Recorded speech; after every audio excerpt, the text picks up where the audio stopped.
మమ్మల్ని 4 సంవత్సరాలు 11 నెలల్లో లాస్ట్లో ఒక 5 నెలల నుంచి ఉద్యోగాలకు వెళ్తున్న సమయంలో మాకు శాలరీలు కూడా ఇవ్వకపోయినా కానీ మా ప్రాణాలను అడ్డంగా పణంగా పెట్టుకుని ఎంతోమంది బీచ్లో డ్యూటీలు చేసే టైంలో, కార్తీక పౌర్ణమి టైంలో కానీ, వినాయక నిమజ్జనం టైంలో కానీ ఎంతోమంది ప్రాణాలు కాపాడాము.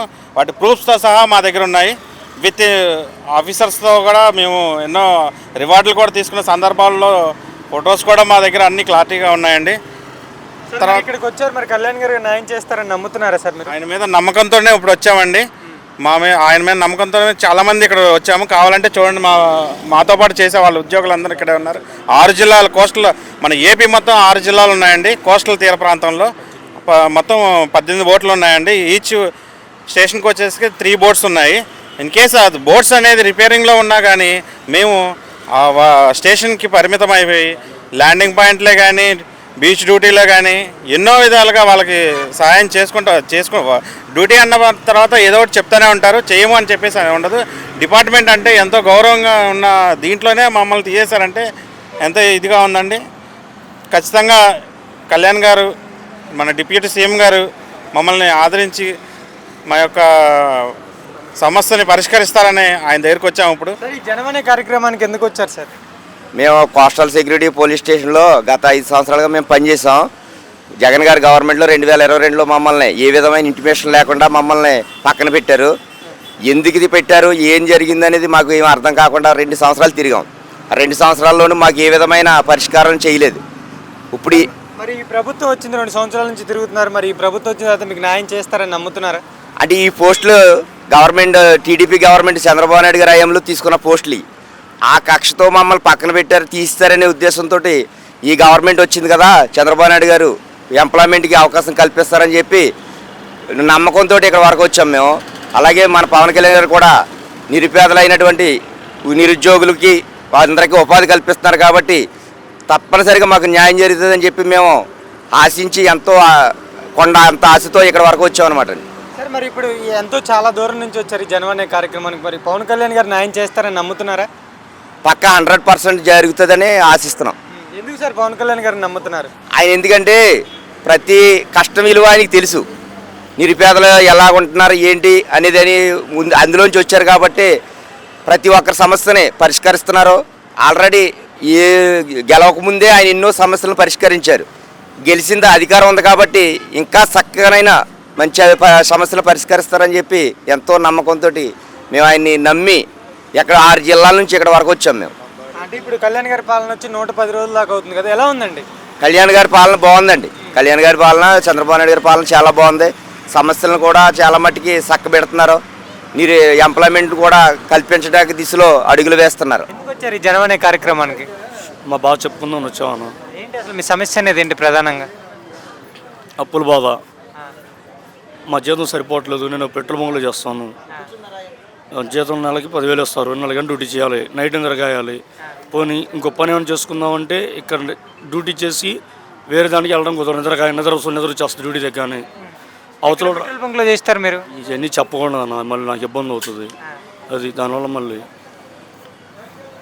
ఇప్పుడు వైసీపీ అధికారంలో ఉన్నప్పుడు కావాలని తగ్గించి ఇస్తున్నారు. అసలు ఏంటి మీ సమస్య? ఎవరున్నా ఏ బంకులో ఉన్నా, ఏ డిస్ట్రిబ్యూటర్ ఉన్నా, ఏడు ఉన్నా మా కుర్రల జీతాలు అందరి జీతాలు ఇలాగే ఉంటాయండి. జీతాలు మొత్తం పెరగవు. ఇది వాస్తవం. అది కాకపోతే వాళ్ళు ఎవరు రాలేదు, నేను ముందుకు చెప్పుకున్నాను, అంతే నా బాధ. అంటే ఇప్పుడు మీ సమస్యని ఇక్కడికి ఎవరికి చెప్పుకున్నా, అంటే ఇప్పుడు ఇక్కడికి వచ్చారు కదా సమస్య చెప్పుకోవడానికి, మరి నెరవేరుతుంది అంటారా? నెరవేరాలని వచ్చాము ముందుకి. మరి అందరూ చెప్తున్నారు ఆయన దగ్గరికి వెళ్తే న్యాయం జరుగుతుంది, మంచి చేస్తారని చెప్పి అన్నారని చెప్పి వచ్చాను. మరి తర్వాత అవేదనం ఆయన దగ్గరికి వెళ్ళే దారి దొరకాలి కదన్న. మరి కళ్యాణ్ గారి గురించి ఏం చెప్తారు? పవన్ కళ్యాణ్ గారి గురించి ఆయన ఏదో మంచి వ్యక్తి. దాని నాకు ఇష్టం ఉంది. ఆయన అంటే కోపం అయితే లేదు, కానీ ఆయన చేసిన మంచి గురించి విన్నాను. అవి వినబట్టే నాకు సాయం కాదు. నాకు ఏదైనా బ్యాంక్ లోన్ అనిపిస్తే నాకని సదుపాటు నేను నెలలు కట్టుకుంటుంది. బ్యాంక్ లోన్లు ఇవన్నీ తీసేపితే కలదండి. నాకు ఏదైనా బ్యాంక్ లోన్ ఇప్పిస్తే చాలు. నాకు నేను కట్టుకుని ఒకటే దాని కింద ఇక్కడ కట్టుకుంటా శుభ్రంగా. అది మేము హోమ్ ఫుడ్స్ అయితే తయారు చేసుకుంటాం. నా వ్యాపారం నేను వచ్చేద్దామని నా ఉద్యోగం మానేసి. ఎందుకు వచ్చారండి ఇక్కడికి? నేను ఎన్నికల కమిషనర్ దగ్గర అటెండర్ చేసేదాన్ని. అయితే ఇంటి పనులకి అన్నిటికీ పెట్టుకున్నారు. అయితే బెంచ్ సర్కిల్ కాడ యాక్సిడెంట్ అయ్యింది. మేడం గారికి నేను 2 సంవత్సరాలకి మంచం నుంచి లేసా. హాస్పిటల్ అన్నీ మంచం మీదే అయ్యేది. ఏది సరే వెళ్ళలేదు. సంవత్సరం తర్వాత వెళ్ళాం మేడం గారి దగ్గరికి, ఇలా యాక్సిడెంట్ అయింది మేడం, ఏంటి మేడం అని. కనీసం ఏమీ స్పందించలేదు, ఏది లేదు. కనీసం ఇంతవరకు కనీసం ఏది సాయం చేయటం కానీ ఏమీ లేదు. కనీసం నా భర్తకు బాగోలేదని హార్ట్ అటాక్ వచ్చిందని చెప్పేసి జాయిన్ అయ్యాను. మేడం ఇలా బాగాలేదు మేడం అని కూడా అని అన్నా, అయినా స్పందించలేదు. స్టేట్ గెస్ట్ హౌస్ అన్నారు, తర్వాత ఆఫీస్ అన్నారు, తర్వాత బెంచ్ సర్కిల్ దగ్గర ఎక్కడో రూమ్ తీసుకుంటే అక్కడ కూడా తిరిగిదాన్ని. అయితే సార్కి, భవానీ సార్ గారికి చెప్పా, సార్ నేను తిరగలేకపోతున్నా సార్, ఏదైనా వెహికల్ పెట్టండి సార్, నా వల్ల కావట్లేదు అని కూడా అన్నా. ఏం కాదమ్మా, ఏం కాదు, పెడతలే, చేస్తాను. ప్రభుత్వంలో మీకు యాక్సిడెంట్ అయింది అంటున్నారు కదా, మరి వెహికల్స్ ఏం రాలేదమ్మా? అసలు ఏం పెట్టలేదు సార్. మరి ఇక్కడికి చాలా దూరం నుంచి ఇక్కడికి వచ్చారు, మరి మీ సమస్య నెరవేరుద్దని అనుకుంటున్నారా? అన్నయ్య పవన్ కళ్యాణ్ అన్నయ్య చేస్తాడని నాకు నమ్మకం, అన్నయ్య చేస్తాడని నమ్మకం. ఎందుకమ్మా అసలు అంత నమ్మకం ఎందుకు ఆయన అంటే? ఎందుకంటే ఆయన చాలా కష్టాల నుంచి పైన వచ్చాడు. మనిషి కష్టాలు అన్నీ తెలుసు ఆయనకి, అన్నీ చూస్తున్నాడు. ఆయన ఎక్కడ పడ్డాడో అక్కడి నుంచి లేచి వచ్చాడు, అదంతా మనం చూస్తున్నాం. ఆయన చేస్తాడని అందరికీ నమ్మకం ఉంది. ఇప్పుడు వరదలు వచ్చినాయి, ఎన్నో చేశాడు ఆయన, ఎన్నో ప్రజల మధ్య నుండి ఎంతో చేశాడు, ఎన్నో 6 కోట్లు ఇచ్చాడు, ఎంతో చేశాడు. మళ్ళంటి వాళ్ళకి చేయడానికి మనకు నమ్మకం కదా. మరి ఓవరాల్గా ఏం చెప్తారమ్మా పవన్ కళ్యాణ్ గారి గురించి? ఏమీ లేదన్నయ్య, నేను నా భర్తకు బాగాలేదు, ఈ కాలు ఇదిగో మొత్తం కాలిపోయింది. నాకు ఈ కాలు ఏమో సగం దెబ్బతిన్నది, 1,00,000 రూపాయలు అవుతున్నారు, కాలు కూడా వేయించుకోలేకపోయాను. నా పొజిషన్ అసలు ఏమీ బాగోలేదు. ఏదైనా ఉద్యోగం ఇచ్చి ఏదన్నా సహాయం చేస్తారని అనుకున్నాను. పవన్ కళ్యాణ్ గారి పాలన ఎలా అనిపిస్తుంది? పవన్ కళ్యాణ్ గారి పాలన చాలా మంచిగా ఉంది. ఈరోజు ప్రపంచంలోనే ఒకే రోజు గ్రామ సభలు జరిపించిన ఘనత ఈరోజు పవన్ కళ్యాణ్ గారికి ఉందన్నమాట. అదేవిధంగా ప్రపంచ రికార్డు సాధించడం అనేది చాలా సంతోషకరం. ఇదే విధంగా ఈరోజు గ్రామ పంచాయతీరాజ్ శాఖను పవన్ కళ్యాణ్ గారు తీసుకోవడం, పర్యావరణం దృష్టిలో పెట్టుకొని అటవీ శాఖను తీసుకోవడం, ఇంకా పవన్ కళ్యాణ్ గారు రాష్ట్ర అభివృద్ధి కోసం ఇంకా చాలా నిర్ణయాలు తీసుకోవడం అనేది చాలా సంతోషకరంగా ఉంది. ఈరోజు ఉప ముఖ్యమంత్రిగా ఉంటూ ఒక బాధ్యత కాకుండా చాలా బాధ్యతలు తీసుకొని సమాజానికి చాలా సేవలు చేయాలి అనే ఉద్దేశంతో పవన్ కళ్యాణ్ గారు చాలా నిర్ణయాలు తీసుకోవడం అనేది చాలా సంతోషకరంగా ఉంది. ఈరోజు ఇక్కడికి వచ్చానంటే ఈరోజు నేను ఈ విధంగా మాట్లాడడానికి కారణం కూడా పవన్ కళ్యాణ్ గారిగా చెప్పవచ్చు. ఎందుకంటే నేను ఎస్వి యూనివర్సిటీలో ఏఎస్ఎఫ్ ఆర్గనైజింగ్ సెక్రటరీగా వర్క్ చేశాను.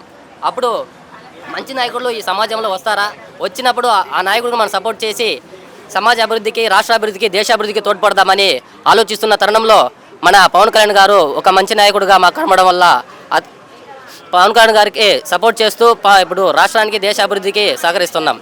ఈరోజు చూసుకుంటే కళ్యాణ్ గారి మీద చాలా మంది ఆరోపణలు చేస్తున్నారు, ప్యాకేజ్ కోసం వచ్చాడు ఈ రాజకీయాల్లో కానీ, మీరేం చెప్తారు? ప్రజలు మంచివారిని ఎప్పుడు వారిని ఏ విధంగా కూలదోస్తే మంచివారు ఎదుగుతుంటే వాళ్ళని దోయడమే పనిగా పెట్టుకున్నారు అనమాట. ఎందుకంటే మనిషి అనేది స్వార్థపరుడు. ఆ స్వార్థపరుడు ఏ విధంగా ఉన్నాడంటే మంచి వాళ్ళు ఎదిగితే ఇంకా అందరూ మంచి వాళ్ళు అయిపోతే వాళ్ళని ప్రజలను మోసం చేసుకుంటూ బతికే వాళ్ళు బతకలేరు కదా. మరి మీరేం చెప్తారు పవన్ కళ్యాణ్ గారి గురించి? ఏ విషయంగా? మంచిదన అంటే రాజకీయంలోకి రావడం మంచిదంటారు కాదంటారు? ఒక మంచి నాయకుడు, మంచి ఆలోచనలతో ఉన్నవారు రాజకీయానికి రావడం అనేది చాలా మంచికర విషయం. ఎందుకంటే ఈరోజు ఎన్నో ఇబ్బందులు పడ్డారు, సమాజంలో కావచ్చు, తన భవిష్యత్తులో కావచ్చు ఎన్నో ఇబ్బందులు పడ్డారు. కాబట్టి అటువంటి ఇబ్బందులు ఈ సమాజంలో కావచ్చు, రాష్ట్రంలో కావచ్చు, దేశంలో కావచ్చు ఎవరు ఇబ్బందులు పడకూడదు. ఆ ఇబ్బందులు పడకూడదంటే మంచి ఆలోచన ఉన్నవారే నాయకులుగా వస్తే మంచి చేయవచ్చనే ఉద్దేశంతో ఈరోజు పవన్ కళ్యాణ్ గారు జనసేన పార్టీని పెట్టి ఈరోజు నడిపించడం జరుగుతుంది. ఎందుకు వచ్చారు మేడం జనం అనే కార్యక్రమానికి? మాది ఒంగోలు అండి. ఒంగోలు అయితే మేము భూమిని కొనుక్కున్నాము. ఆ భూమిని కొనడం వల్ల అతను ఏం చేశాడంటే ముందు ఒకళ్ళకి అమ్మిన భూమిని 79-80 అనే నెంబర్లతో అమ్మేసుకొని మాకు 79/A 79/B అని పెట్టి మాకు 80 గదులు అంటే 13 సెంట్లు అమ్మాడండి. 2009లో 10 లక్షలు ఇచ్చి కొన్నాం. ఇప్పటికి మాదే అనుకో మేము చూసుకుంటా ఉన్నామండి. అతను మనం 2009లో కొన్నాము. తర్వాత అతను ఏం చేశాడంటే మేము గత ప్రభుత్వం ఉన్నప్పుడు మాకు గోడ పెట్టుకోవడానికి వెళ్ళామండి. వేరే వాళ్ళు మాది అని వస్తే ఏంటయ్యా అని అడగడానికి వెళ్తే మేము వైసీపీ వాళ్ళమి, మేము రెడ్లుమి, నువ్వు ఏం చేసుకుంటావో చెప్పుకో, ఎవడో చెప్పుకుంటావో చెప్పు, బెదిరించి కొట్టడానికి వచ్చి చాలా ఇబ్బంది పెట్టారండి. చూసాము, చాలా తిరిగాము, స్టేషన్ల చుట్టూ తిరిగాము, ఎక్కడ ఏమి వాళ్ళు ఎవరు డిఎస్పీ రెడ్డి గారంట, తర్వాత సిఐ రెడ్డి అని ఛాలెంజ్లు చేశాడు మాకు అక్కడ. ఇప్పుడు మీరు ఇక్కడికి వచ్చారు కదమ్మా, ఈ పవన్ కళ్యాణ్ గారిని కానీ ఈ జనసేన పార్టీ ఆఫీస్ ఇక్కడ న్యాయం చేస్తారని నమ్ముతున్నారా? నేను నమ్మకంతోనే వచ్చానండి. ఎందుకంటే నేను సంగీతం టీచర్నండి. ఎన్ని క్లాసులు చెప్పుకుంటే మాకు ఎంత వస్తుందో ఆయన తెలియదు కాదు. ఆయన ఒకప్పుడు ఒక ఆర్టిస్ట్గా ఉండి ఇలా వచ్చిన వారే. కాబట్టి ఒక కళాకారులు ఎంత కష్టపడితే ఎంత దూరం వస్తారు. అందుకని ఆ సాటి మనుషులను అర్థం చేసుకునే మనసు ఆయనకు ఉంటుందేమో అనే ఉద్దేశంతో నాకు ఆయన మీద నమ్మకంతో చెప్పుకుందామని వచ్చామండి. న్యాయం చేస్తారని నమ్ముతున్నావమ్మా? నేను న్యాయం చేస్తారని 100% నమ్మి ఇక్కడికి వచ్చామండి. ఎందుకు అసలు పవన్ కళ్యాణ్ గారిని ఇంత నమ్ముతున్నావు మరి నువ్వు? అతను కష్టజీవే, కష్టం నుంచి పైకి వచ్చిన వాళ్ళే కాబట్టి జనంలోకి వచ్చి జనాన్ని కొంచెం అర్థం చేసుకునే మనస్తత్వం ఉందని నేను అనుకుంటున్నాను.